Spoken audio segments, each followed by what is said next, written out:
Ori, listo. Sí. Bueno, ahí pusimos. Ya entró. Perfecto, ahí arrancó. Ya entró. Ahí arrancó. Muy bien, bueno, vamos a empezar con este segundo shiur, este segundo encuentro denominado Secretos de un Sofer. Quiero decirles que hoy mi cuñado vio el flyer y se asustó porque pensó que iba a empezar a contar secretos familiares como Sofer, ¿no? Así que si alguien está acá conectado esperando eso, le digo que no pasarán por ahí los secretos. Sino de poder entrar, como les había dicho, un poco para hacer un resumen de la semana pasada, como para hacer un resumen y aproximarnos un poco a lo que es la mística esta que rodea la tarea de Sofrut. Habíamos visto, si recordarán aquellos que estuvieron, habíamos visto algunas fotos, habíamos visto algunos cuadros típicos de un sofer trabajando, y por lo general tienen como un clima como muy, muy sagrado alrededor, esos retratos, de una persona con barba blanca, encorvado, escribiendo, con poquita luz, una velita al lado, y lo que pasa alrededor no se ve nada. Es un poco la mística que hay atrás de lo que es la escritura de los textos sagrados. Sin embargo, la realidad es que, bueno, ya vimos que no depende de la edad, no depende de si hace RPG el sofer o no, aunque sería necesario y estaría bueno, porque quiero decirles que arruina bastante distintos aspectos de la salud.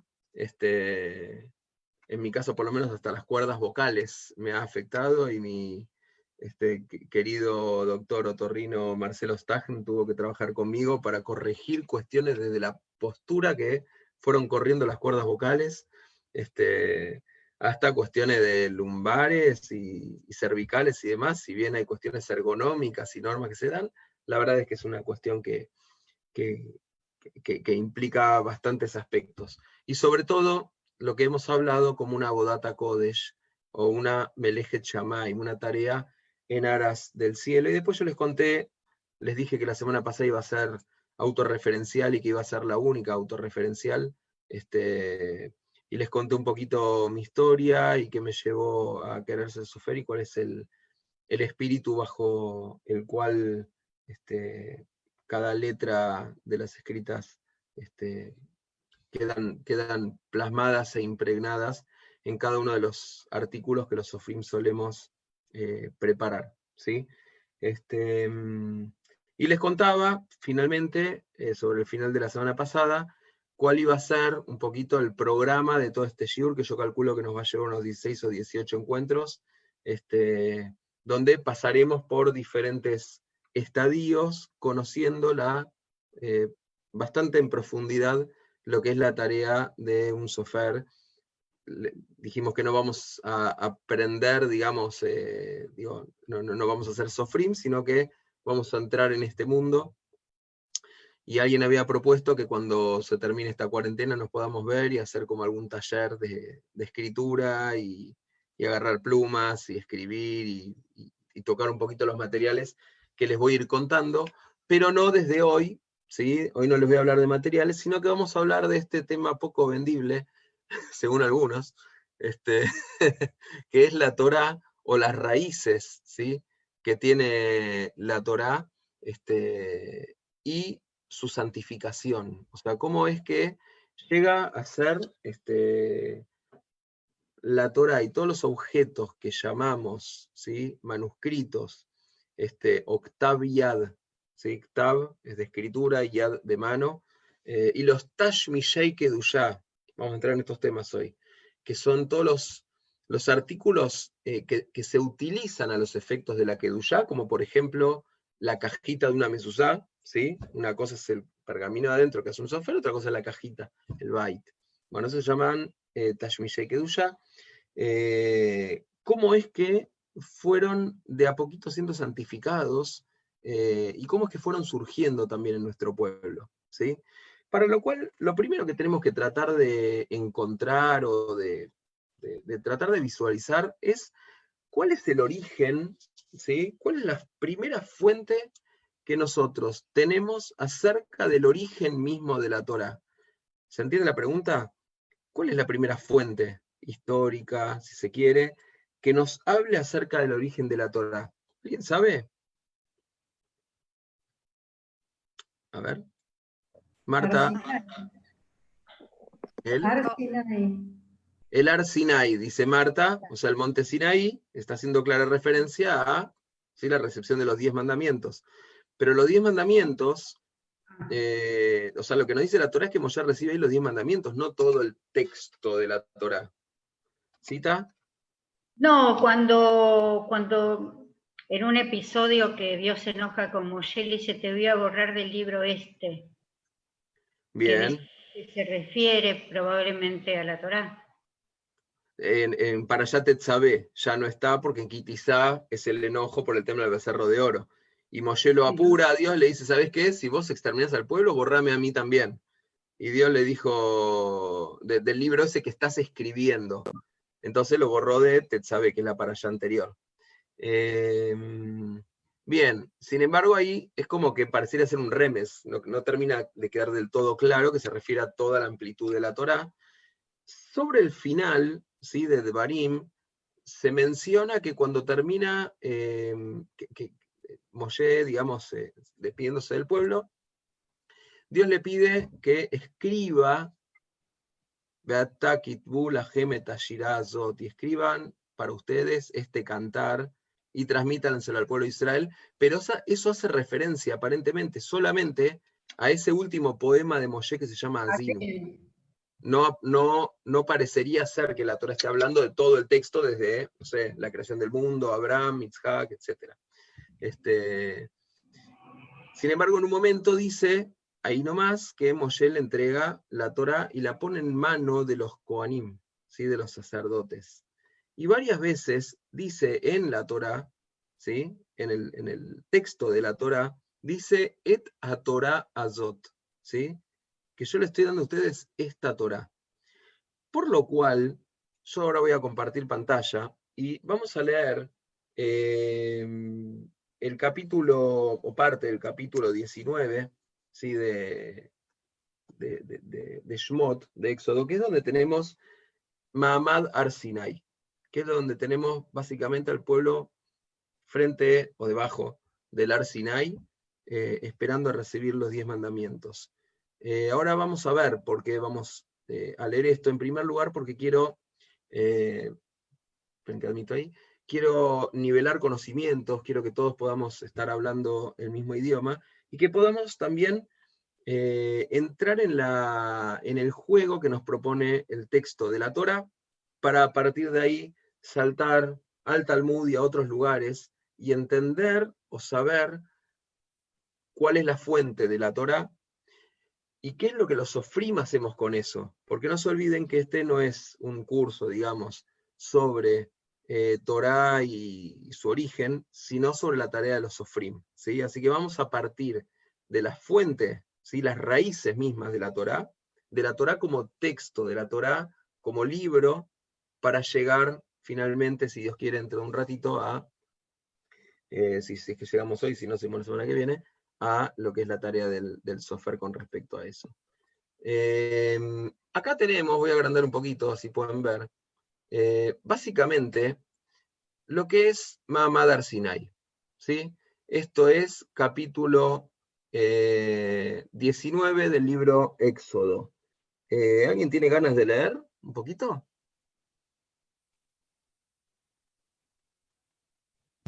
Leo. Dale, Silvio, gracias. En el mes tercero de la salida de los hijos de Israel de la tierra de Egipto, en el mismo día llegaron al desierto de Sinaí. Habían salido de Refidín y llegaron al desierto de Sinaí y acamparon en el desierto, y acampó allí Israel delante del monte.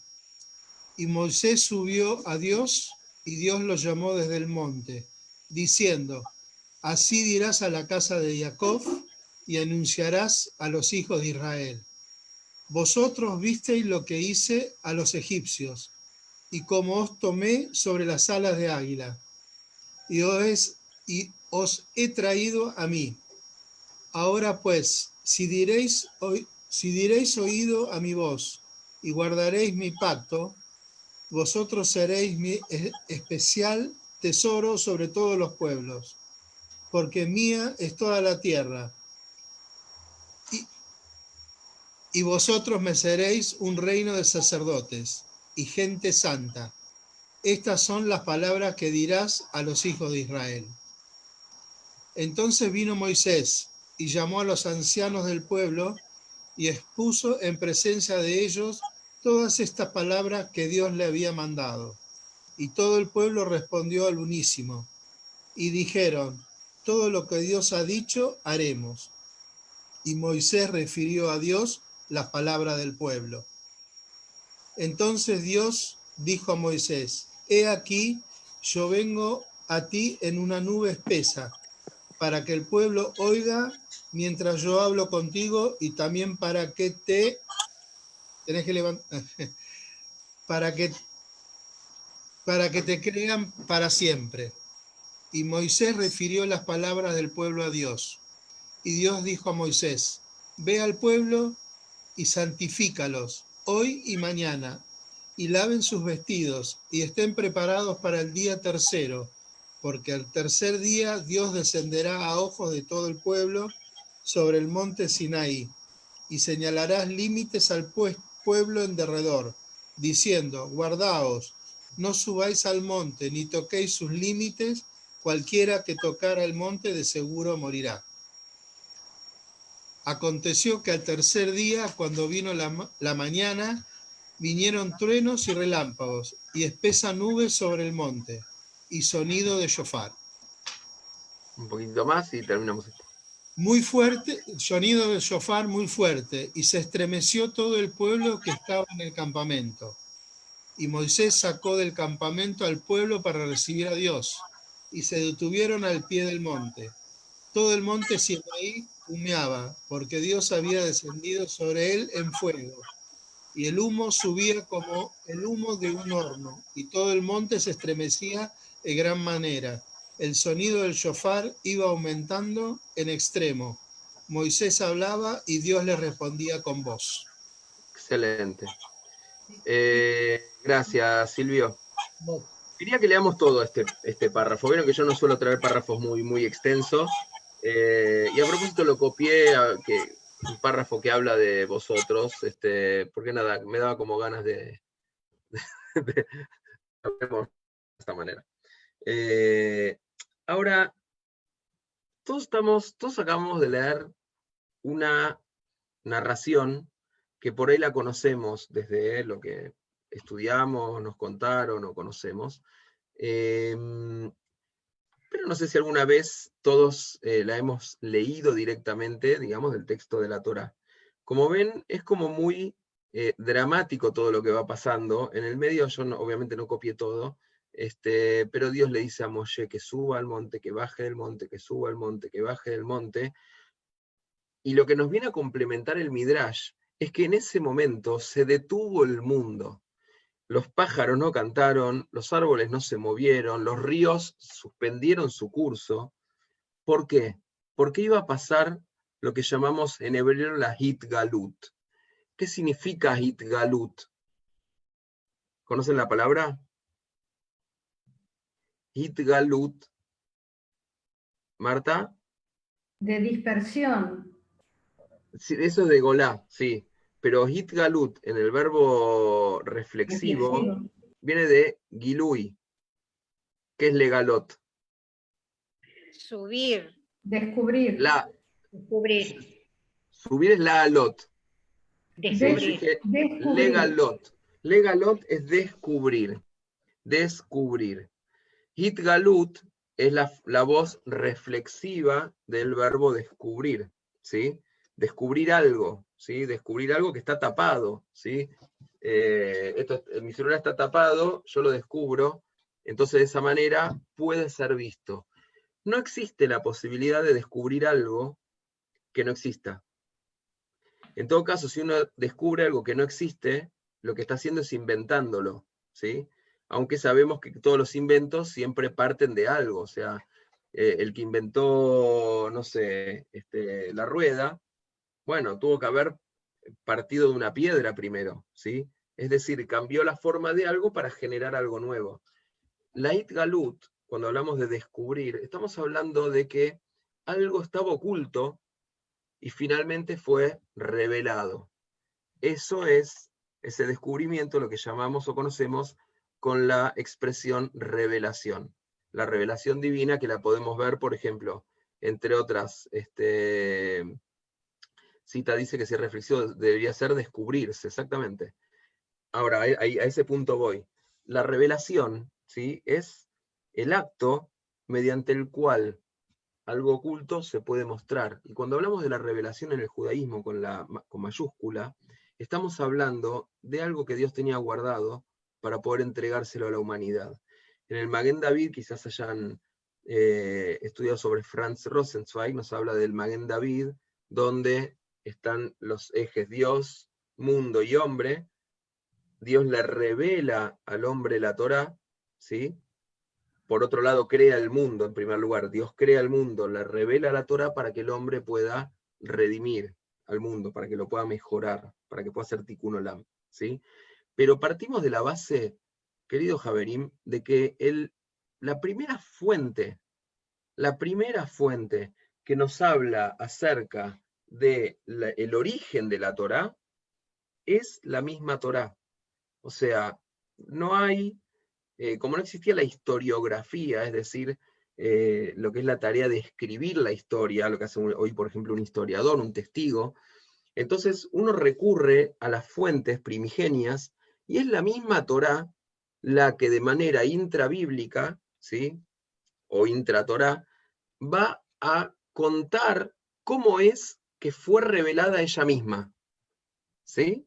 Lo cual ya genera un movimiento bastante interesante para poder analizar. ¿Y por qué decimos que la Torá fue revelada? ¿Sí? Porque Dios la tenía ahí guardada, y por algún lugar de lo que dijo Silvio, Dios hizo al pueblo como su precioso tesoro, y el Midrash nos viene a decir que le dijo también que tiene un regalo preparado para ellos, ¿sí?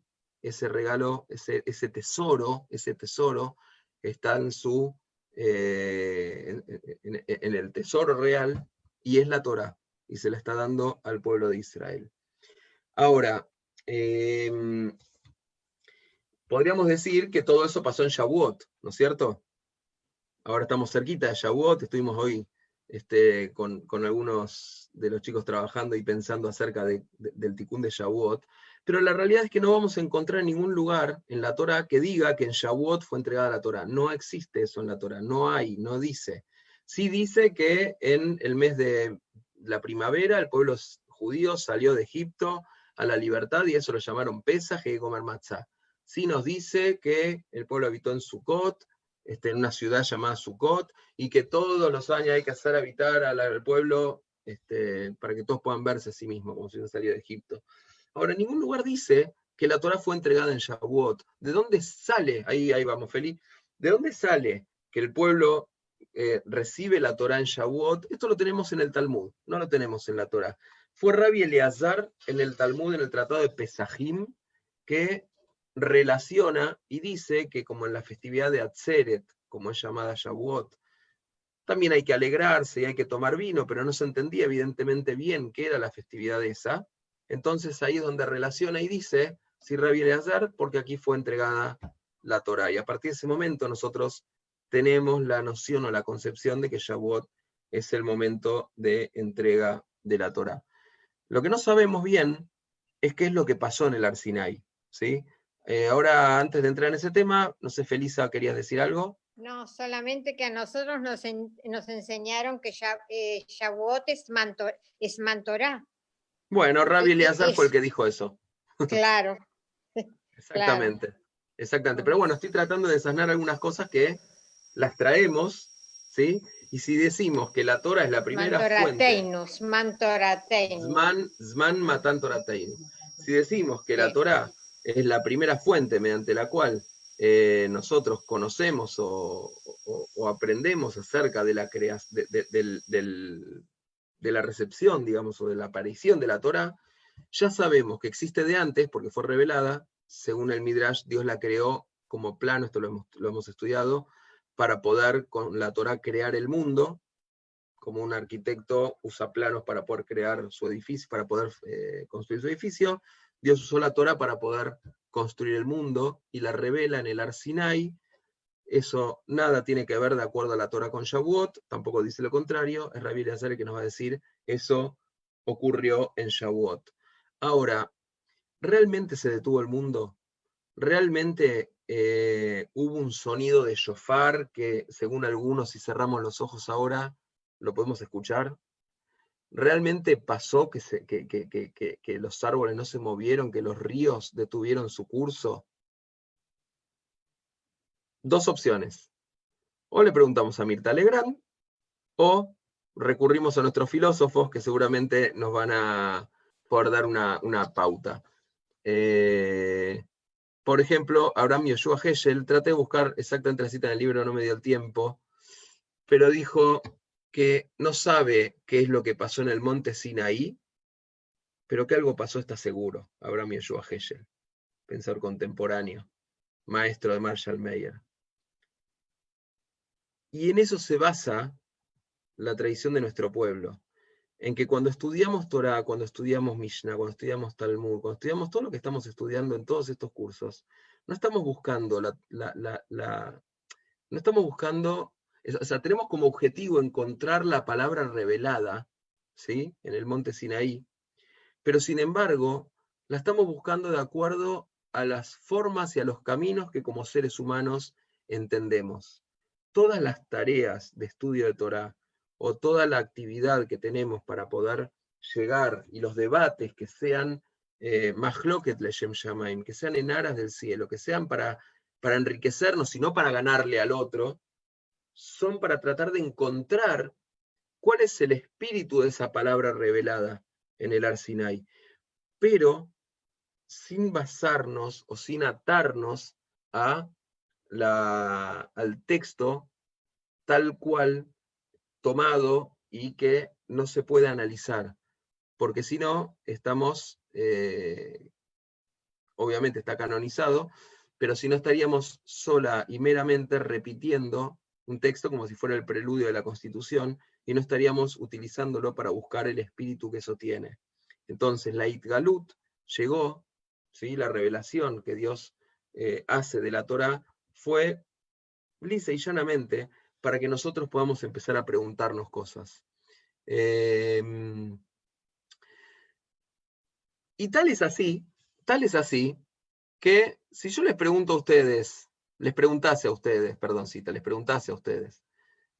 ¿qué es, o sea, dónde fue entregada la Torá?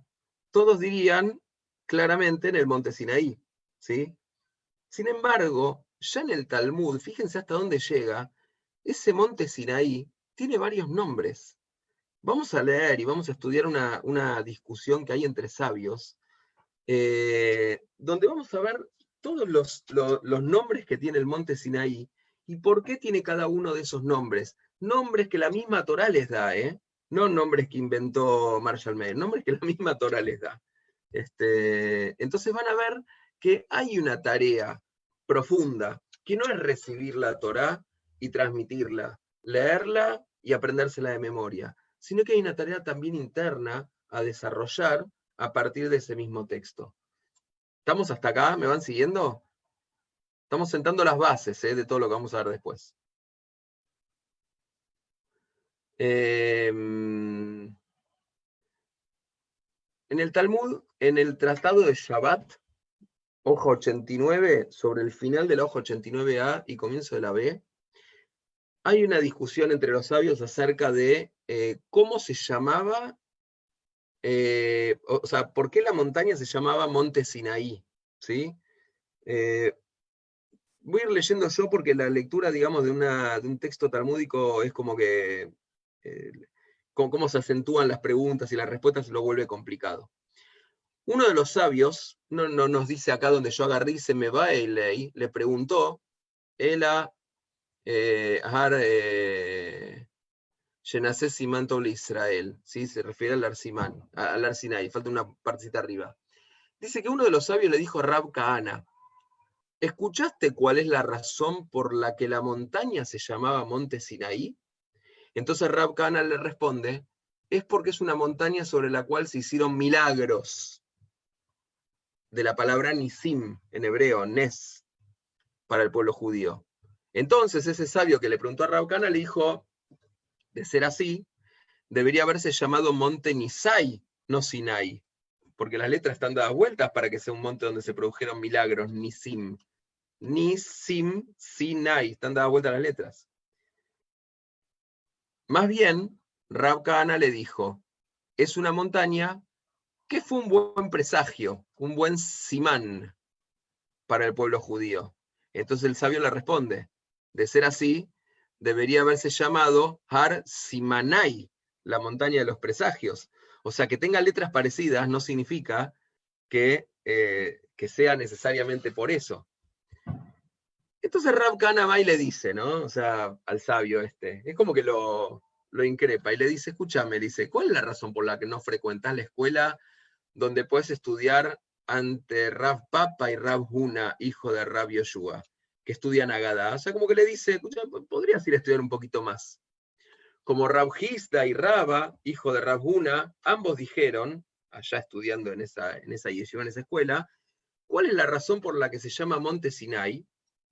Dice, es porque es una montaña sobre la cual descendió el odio. Escuchen, el odio, Siná en hebreo, por las naciones del mundo porque no aceptaron la Torá, haciendo alusión a un midrash mediante el cual Dios pasó por las distintas naciones, les ofreció la Torá, y todos le decían, bueno, ¿qué dice? No matarás. No, bueno, pero nosotros matamos, no la queremos. ¿Y qué dice? No robarás. Pero nuestra sociedad se basa en el robo, no la queremos. Y así fue pasando por distintos pueblos, hasta que solo el pueblo de Israel dijo, como leímos hace un ratito, que dijo, todo lo que diga Dios, haremos. Y más tarde en otro capítulo va a decir, haremos y escucharemos. Entonces, sigue explicando, ¿sí? Nuestro Rab Kahana dice, una enseñanza al rabino Yosei, Bar Hanina, estoy acá, le dice, y acá quiero prestar mucha atención, el desierto en el que Israel permaneció durante 40 años tiene 5 nombres. Cada nombre tiene una fuente y una razón. El desierto de Tzin, ahí dice Zin, es Tzin, se llama así porque se le ordenó al pueblo judío Nitztavu en él. O sea, se le dio órdenes al pueblo judío y de ahí viene la palabra mitzvah o tzav. ¿Sí? Entonces, Nitztavu fue ordenado al pueblo judío, por eso el desierto se llamaba Tzin. El desierto de Kadesh, porque el pueblo judío Nitkadshu en él, fue santificado en él, de la palabra Kadosh. El desierto de Kedmut, porque la antigua Torá, Kdumá o Kadmut en realidad, porque la antigua Torá, o sea, antigua de Kadum o Kdumá, ¿sí? Anterior, es la que presidió al mundo y fue dada en él, en el desierto, en este desierto. Otra explicación, el desierto de Parán, porque el pueblo judío fue fructífero, Parán de Pru, o Parú, de Pru Urbú, de fructifiquen y multiplíquense. El desierto del Sinaí, porque el odio descendió sobre las naciones del mundo en la montaña en la que el pueblo judío recibió la Torá. Sí, que es lo que leímos arriba. ¿Y cuál es el verdadero nombre de la montaña? Rab Kahana nos dice que se llamaba Joreb. Ese es su verdadero nombre. Y eso discute la opinión del rabino Abau, porque dijo el rabino Abau que se llama Monte Sinaí. ¿Y por qué vos decís entonces que se llama Joreb? Es porque ahí se produjo la Jurubá, la destrucción de las naciones del mundo. Como que todos los que seguían la idolatría, es como que a partir de tener una Torá, se produjo como un cisma en todo eso, y aparece, ¿sí?, la figura de la Torá entregada en el monte Sinaí. ¿Está bien? O sea, fíjense que ya mismo, entre la discusión de los sabios, de cómo se llamaba el desierto, cómo se llamaba la montaña, por qué se llamaba la montaña, no están buscando una verdad única, sino que todas son posibles, porque son verdades que cada uno va a tratar de dar en función de llegar a un entendimiento un poco más elevado. Es decir, que esa revelación, ese Itgalut, se produjo básicamente para que cada una de las personas y los seres humanos tenga la posibilidad de enfrentarse con el texto y hacer sus preguntas y sus propias preguntas. ¿Estamos hasta acá? Sí. ¿Alguien quiere preguntar algo?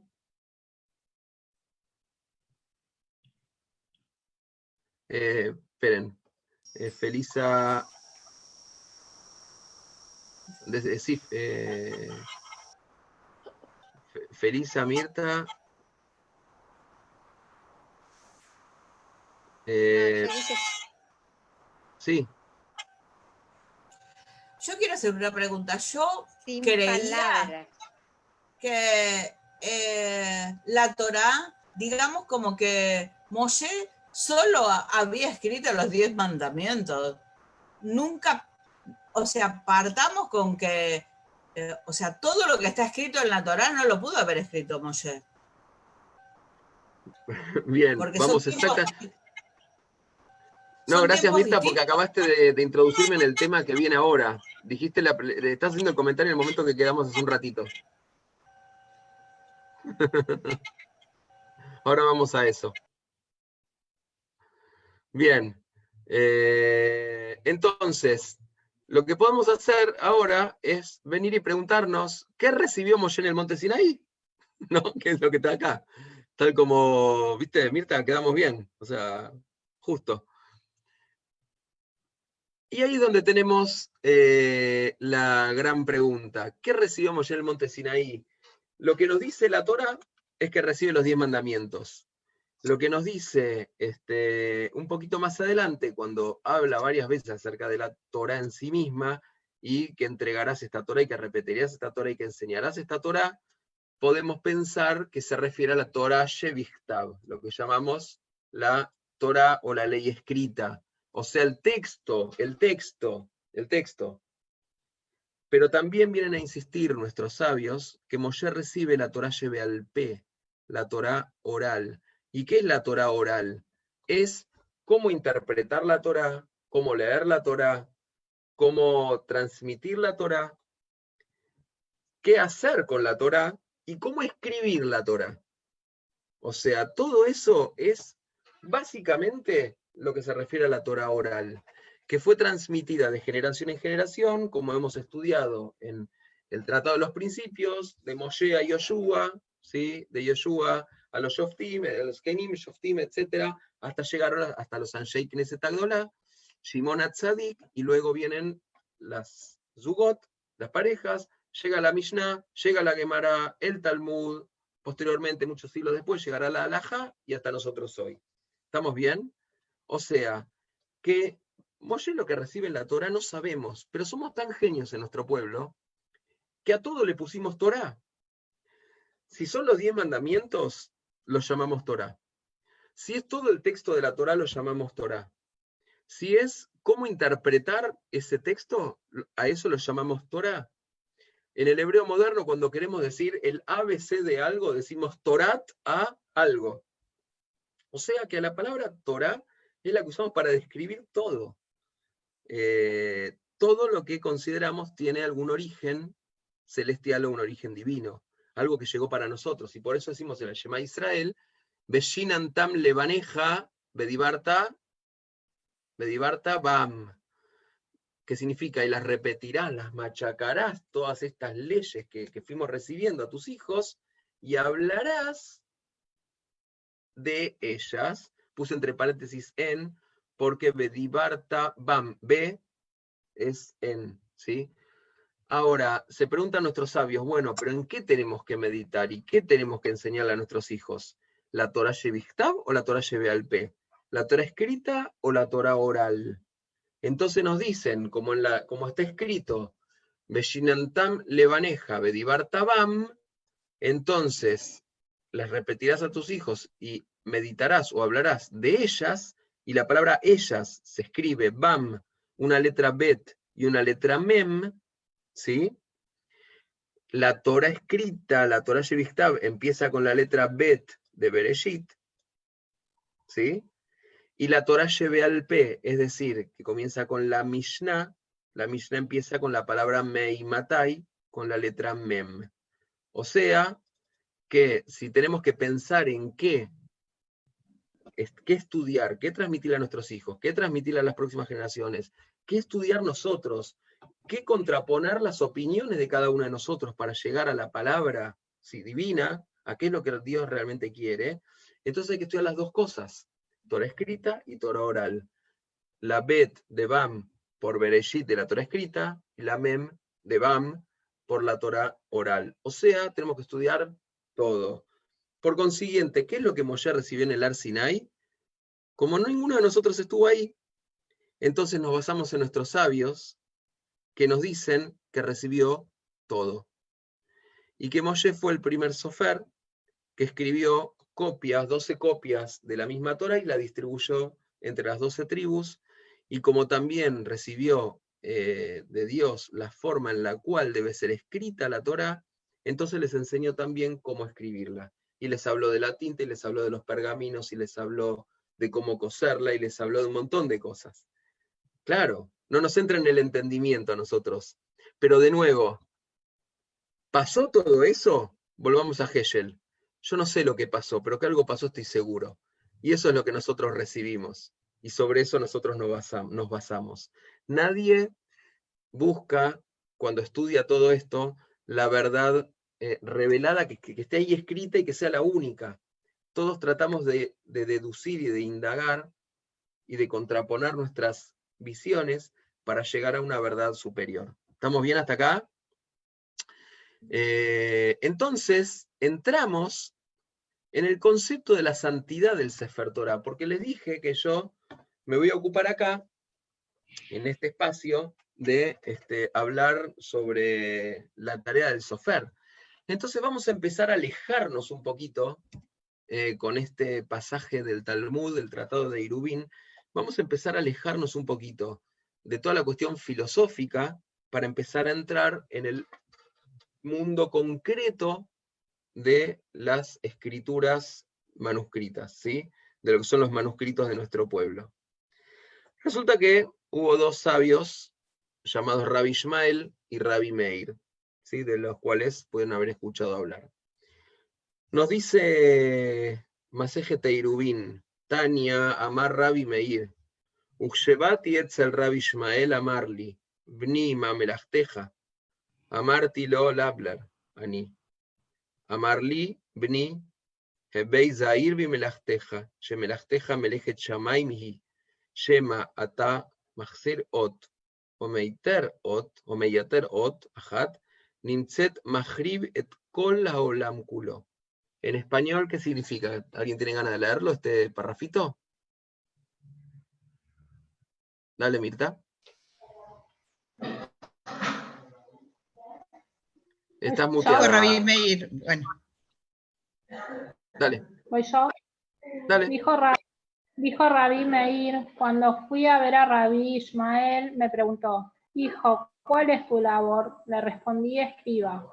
Me dijo, hijo, sé cauteloso con tu labor, porque es una tarea en aras del cielo. Tal vez te falte una letra o haya una letra de más y te encontrarás destruyendo todo el mundo. Te encontraría. Bien. Bien. Eso es dramático porque uno dice, bueno, esperá, qué exagerado. El sindicato de Sofrim está queriendo revalorizar su trabajo, entonces lo pone en esos términos. Destruir todo el mundo porque falta una letra.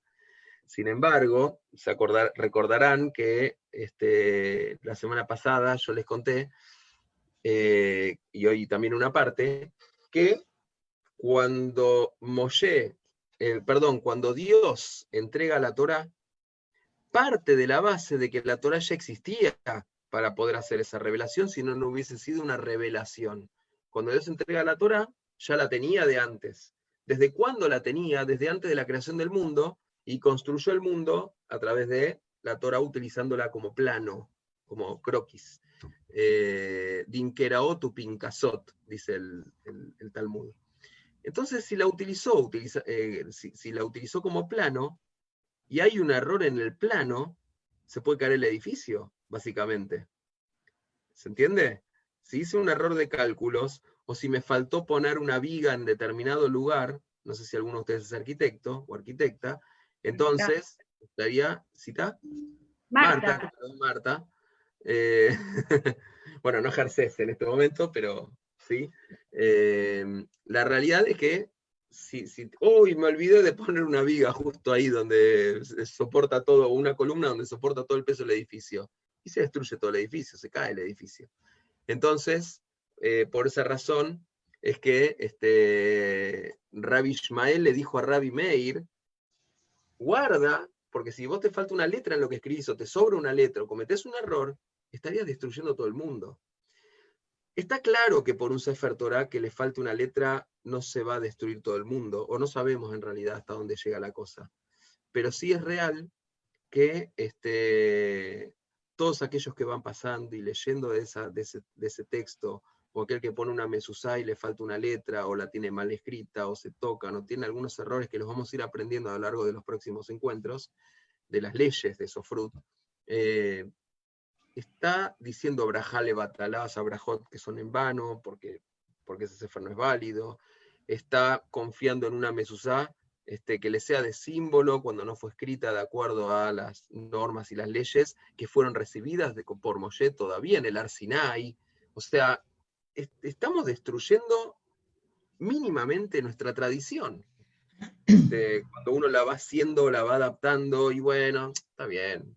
304.805 letras tiene la Torá. ¿Qué pasa si falta una?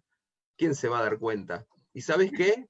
Acabaste de darle la espalda a 3.300 años de antigüedad, a todo un pueblo parado en el Har Sinai, a que no sabemos lo que pasó, pero que algo pasó, estamos seguros, a que si Moshe recibió todo, transmitió todo, y fue pasando de generación en generación hasta vos, hoy que sos Sofer, o Soferet, y vos decís, no pasa nada si falta una letra.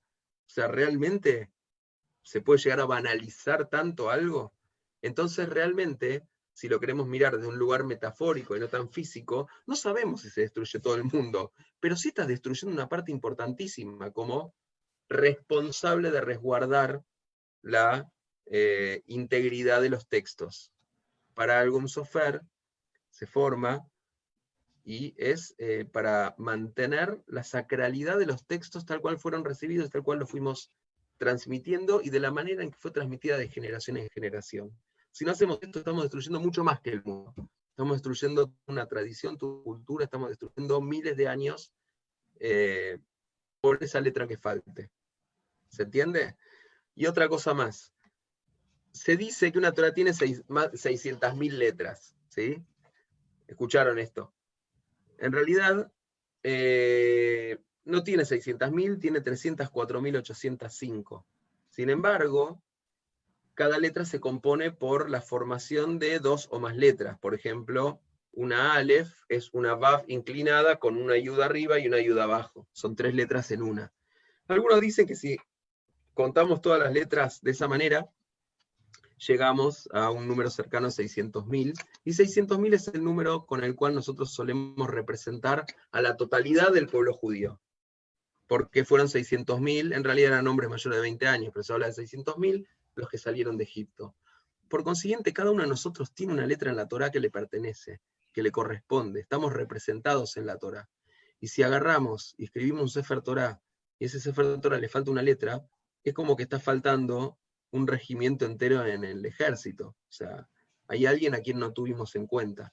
Entonces también estamos destruyendo de esa manera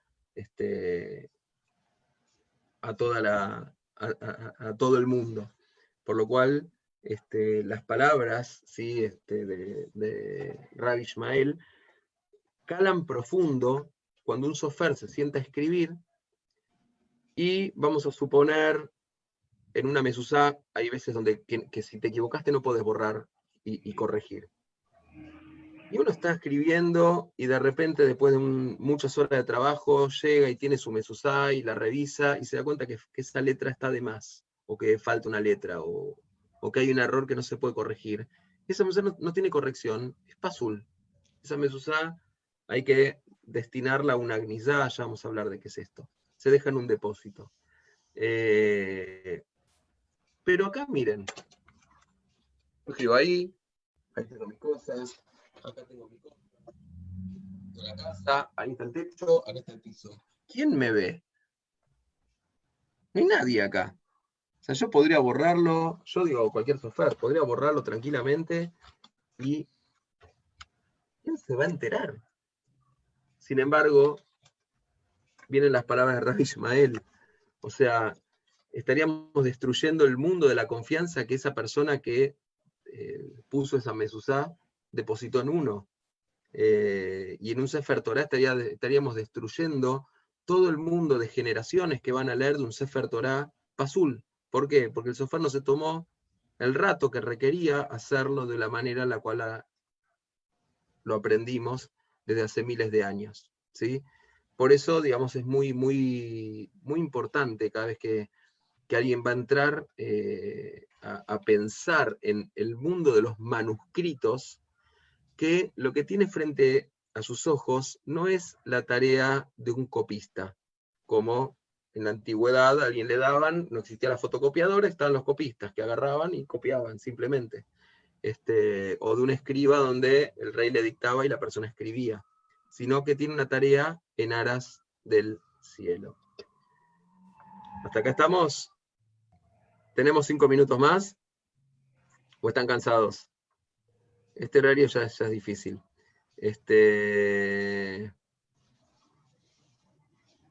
Cita pregunta, ¿qué quiere decir Tania? No decía Tania, decía Tana. No, Tania, decía Tania. Tania es de estudiamos, de aprendimos. Ah, viste que hay un libro famoso por eso. Sí, no. Sí, bueno, viene de ahí también. Tania, porque la Shin y la Taf en arameo se intercambian, entonces es como decir Shania o Leshanen, de Shinantam Levaneja. Aprendimos de, ¿sí? Mira. Y por lo general hace referencia a una fuente, a una braita, o sea, la fuente de la Tosefta. Son todas las Mishnayot que no entraron en la Mishnah que compiló Rabbi Yehuda Nasi, sino que quedaron por fuera, como una literatura apócrifa de la Mishnah. Entonces, cuando entramos en lo que es el mundo de los manuscritos, vamos a encontrar dos conceptos, ¿sí? Uno es Malim Bakodesh Velo Moridim, subimos en sacralidad y no bajamos de sacralidad, ¿sí? Es decir, que cada elemento tiene su propia sacralidad y deben ir siguiendo un mismo orden de sacralidad. Por ejemplo, tenemos acá, ¿sí?, todos estos elementos, ¿sí? Esperen porque yo quiero anotármelos acá. Ustedes no ven una pantalla nueva que puse, ¿no? No. Bueno.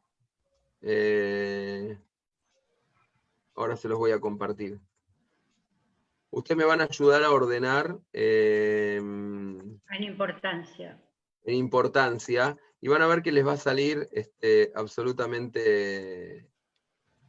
esperen que voy a poner... Acá está. ¿Ahora la ven? Sí. Bueno. Ahí lo tenemos más grande, ¿sí? Tenemos el Beged, que es la funda de una Torá. Tenemos un talit. Tenemos un Sefer Torá. Una mezuzá, la funda de los tefilín, los tatzei jaim, que son los palos, los tefilín en sí mismos, ¿sí? El cinturón de un Sefer Torá, mapá, que es el cobertor de un Sefer Torá, el Aron HaKodesh, que es donde se guarda el Sefer Torá, el Bait de una mezuzá, que es la cajita, y una Megilat Esther. Si queremos subir en santidad, ¿qué pensaríamos? ¿Qué es lo más sagrado de todo lo que tenemos acá? El Sefer Torah. La Torah. El Aron HaKodesh. A ver, ¿el Sefer Torah o el Aron HaKodesh? Para mí es Sefer Torah. Para mí la Torah. Para Claro. mí el Aron HaKodesh. ¿Por qué? Porque el Aron HaKodesh es el que cubre, el que cuida la Torah. Bien, pero entonces significa que... ¿Por qué lo cuida si no es Si es menos Es- sagrado. Claro, pero ¿qué pasaría? Que si, o sea, vos lo pensás como que la cobija, pero un Arona Kodesh sin Torah no No es es nada. nada. No es nada. Ahora una Torah sin Arona Kodesh es un Sefer Torah. Por lo Sí. cual, en sacralidad, lo más sagrado que hay, ¿sí? Es la Torah. Y ahora te vas a sorprender con respecto a eso, porque es un Sefer Torah. Ahora, de un Sefer Torah, ¿sí? ¿Qué es más sagrado, por ejemplo? ¿La funda que tiene o el cinturón que lleva? Y el cinturón está primero. El cinturón está primero porque la está agarrando. Pero sin embargo, también el Beged es más grande y la cubre a toda la Torah. Sí. Pero la cubre a toda la Torah menos el lugar donde está el cinturón. Sin embargo, el cinturón es más chiquito, pero la cubre toda. ¿Entiende cómo funciona? Tenemos, de acuerdo a este orden, el cinturón, tenemos la funda de la Torah, ¿sí? Los palos de la mezuzá, pero los palos de la mezuzá son Los palos de la Torah. De la Torah, no de la mezuzá. de la Torah, pero son parte de esa Torah. ¿Se entiende? ¿Los palos no son más importantes que la funda? Ahí lo puse arriba, por eso. Estoy Ah. ordenando por orden. Ahora, entre una Torah y una mezuzá, ¿qué es más importante? La Torá. La La Torah. ¿Por qué? Porque hay solo una parte dentro de la mezuzá. Exactamente. La mezuzá Justo tiene era lo que- solamente 2 párrafos de toda la Torá. ¿Y los tefilín qué es más importante? ¿Los tefilín o la mezuzá? Los será tefilín. más importante. Los tefilín. Los Tefilín. tefilín son más importantes, primero porque tienen 4 párrafos en el brazo, 4 párrafos en la cabeza y toda una forma de fabricación que también tiene su componente. Pues tenemos el mapá, que es lo que cubre al Sefer Torah cuando nos está leyendo. ¿Dónde lo ponemos? Más abajo. Sobre todo lo que resta. ¿Dónde lo ponemos? Digamos, debajo de los Atzei Haim, debajo de la funda, debajo de los tefilín, debajo de la mezuzá. Debajo de la de tefilín seguro, de la mezuzá, no sé. Bien. Hasta puede ser también abajo del talit, porque si no está la funda, también puede ser que el talit cubra la Torah. Es verdad, el talit puede cubrir exactamente. Y además el talit tiene tzitzit que el cobertor no tiene. Claro. Entonces va acá. Pero acá tenemos un tema, porque fíjense que pusimos a una funda encima de los tefilín. Por lo cual también tenemos que acá dividir las aguas. Entonces, no puede ser más importante la funda de un talit, la funda de una Torá, que los tefilín en sí mismos que tienen escrito el nombre de Dios. Entonces, va a venir esta regla y nos va a decir que Torá, tefilín y mezuzá está acá. Y después de lo que son los tashmishá y kedushá, tenemos los palos, el cinturón, la funda. ¿Sí? Pero el talit también es importante. ¿Qué? El talit lo pondría arriba. El talit es importante y de hecho es más importante que todo lo demás, que estos. ¿Sí? Los palos de la Torá es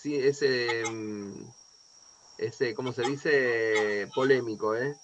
Después, Claro, eso te iba a preguntar, si son indispensables. Y sí. no, de hecho no son indispensables. De hecho en la antigüedad todos los rollos se hacían como la Megilat Esther, solamente el rollo. Y si ustedes miran una Torá, la próxima vez cuando vean una Torá abierta, o yo les voy a mostrar, el margen de abajo es más grande que el margen de arriba. ¿Por qué? Porque abajo iba apoyada como en estantes. Entonces la parte de abajo como que se iba gastando más. Por eso los palos están por fuera. Pero la Megilat Esther también tiene sacralidad. ¿Sí? Y como es un manuscrito que se hizo por la sacralidad de una Megilá, va acá. ¿Se entiende? ¿Y la funda de los tefilín? ¿Dónde va? Y sin la funda no existen los tefilín porque no los podés tener sueltos. No, la funda, la tela. La cajita. Ah, no, abajo de todo. Pero no de todo. No sé si No, garpa igual arriba, que... abajo de, Antes puede de ser la abajo Arona del Kodesh. No. No. Antes del cobertor. Bueno, puede ser antes del cobertor, pero seguro va a estar por debajo de todo esto, Sí, porque no guardan esa misma sacralidad. claro. ¿Se entiende? Y el Arona Kodesh está claro que guarda la Torá como el bait de una mezuzá guarda la mezuzá, o como la funda de los tefilín, ¿sí? Guarda los tefilín. Claro. Sí. Pero la Guarda realidad todo. es que está mucho más cercano que la Torá misma, a la Mm. Torá misma. Por lo cual no puede estar con las fundas, debería estar mínimamente por acá arriba. ¿Sí? Yo lo pongo por acá. Nada de todo esto es absolutamente que no se puede cambiar. Pero Claro. quiero que esto sirve como ejercicio para poder pensar en lo que son los conceptos de Kedushá. Y que cuando nosotros agarramos, y por ejemplo decimos la Abdalá, hablamos a Mabdil Ben Kodesh Lejol, que separa entre lo sagrado y lo profano.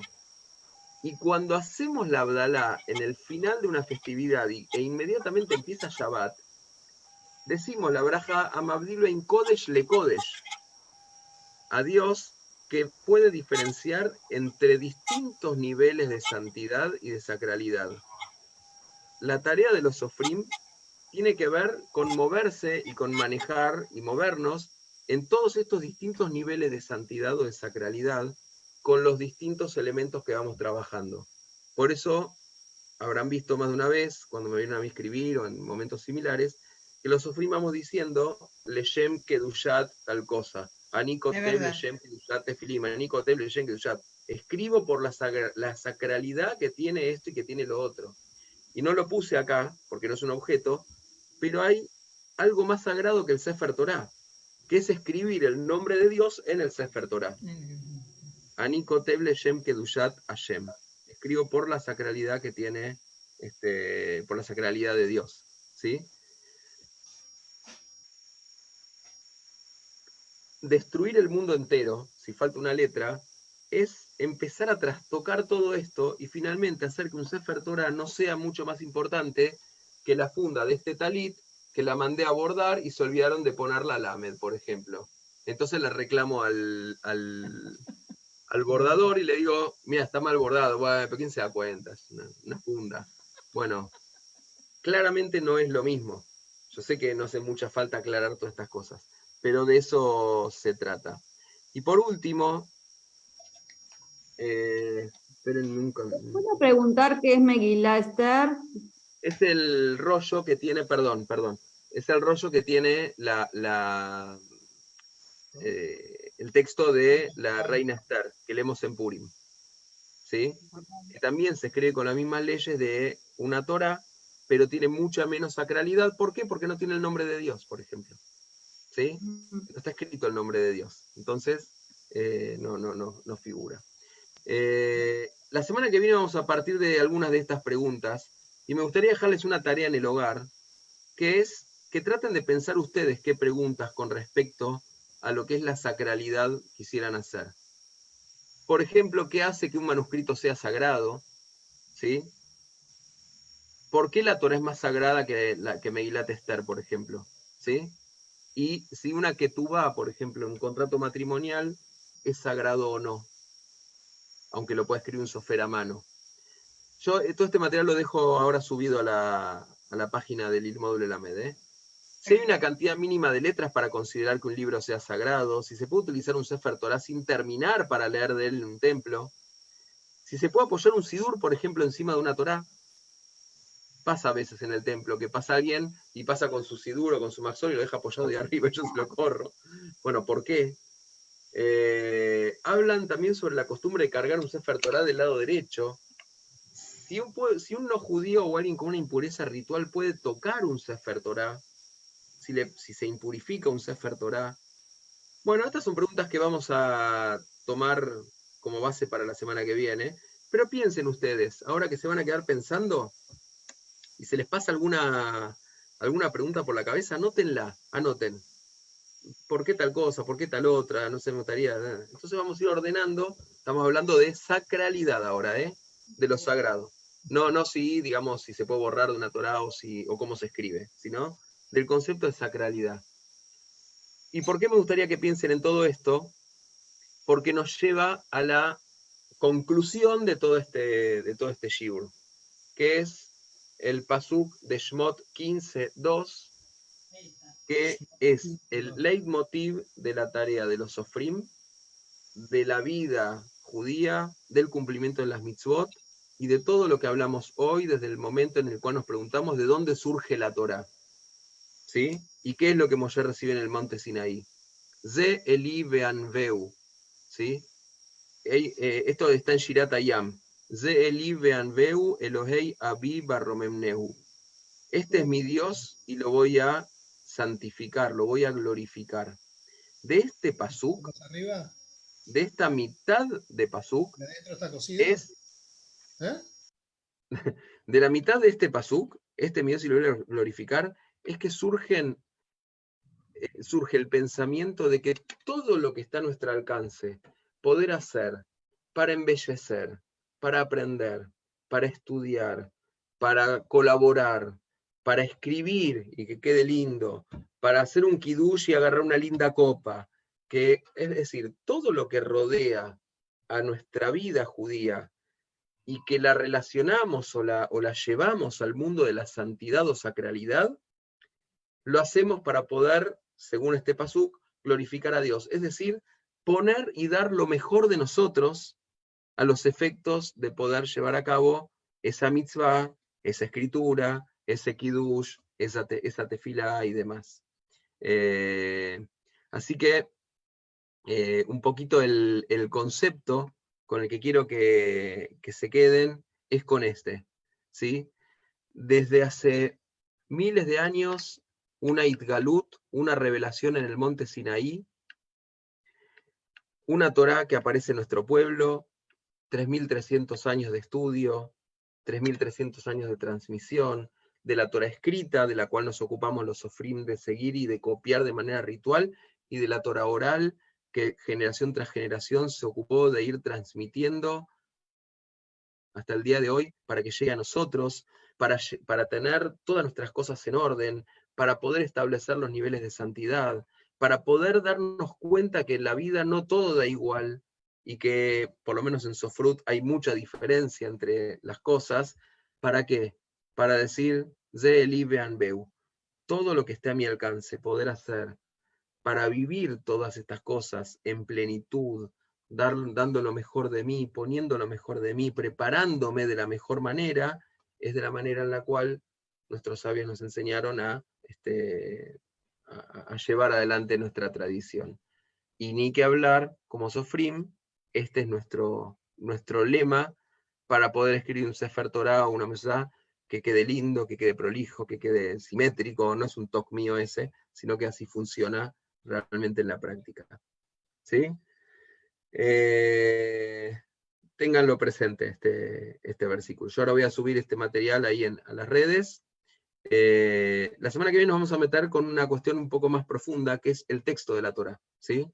Y ahí vamos a estar mucho más ordenados, porque hoy traté de dar como punteada de temas básicos, y vamos a entrar en lo que es el texto masorético, si el texto de la Torá, el texto que tenemos nosotros, que copiamos los sofrim que tenemos en nuestro tikkun, en nuestros libros donde copiamos, es el que realmente Moshe recibió en el Ar Sinaí o no, o si fue otro. ¿Sí? Y van a también llevarse alguna sorpresa. Bueno, preguntas. Perdonen que se hizo más tarde. No, gracias. Y bueno, y pensar. Piensen en preguntas, Uh-huh. La verdad que te hace reflexionar muchísimo. Nunca pensé que iba a estar en esta situación de repensar tan introspectivamente y tan intensamente. Muy bien, es la idea. Cita, ¿vos querés decir algo? Y Maximiliano también quería decir algo. No. Ah, pensé que... Maxi. No, yo sí. Justo te iba a hacer esta pregunta, Sebastián, que era justo me lo respondiste que va a ser la próxima semana. La Torá que hoy en día leemos, o sea, que la que vos escribís hoy en día, no sería la que le dio Hashem a Moshe. Porque... Eso es lo que vamos a ver la semana que viene. No spoileemos. No, por eso te dije que justo te iba a hacer esa pregunta. Bien. Que me la respondiste vos. Bien. Bueno, ¿alguien más? Un placer la clase, hermosa. Gracias. Rita, gracias. Gracias, Eva. Bueno, gente. ¿Cómo se hace para subir al material? Entren, ¿tenés Facebook? Sí. Bueno, en Facebook buscás Lilmod Ulelamed, ¿ok? Ok. ¿Sí? Lilmod Ulelamed, ¿ok? Y ahí vas a poder entrar a todo el archivo. En videos, ahí están los videos, y en fotos entras al de esta clase, y ahí vas a tener un link a la carpeta con todos los materiales que vamos subiendo. Todo desde la página de Facebook del Lilmod Ulelamed. Muchísimas gracias. Lilmod Ulelamed, ok, se llama, ¿eh? Sí. Okay. Gracias, Sebastián. Gracias a ustedes. Gracias. Nos vemos. Bye. Chau. Chao, gracias, Eva, muy bueno. Gracias a ustedes. Gracias.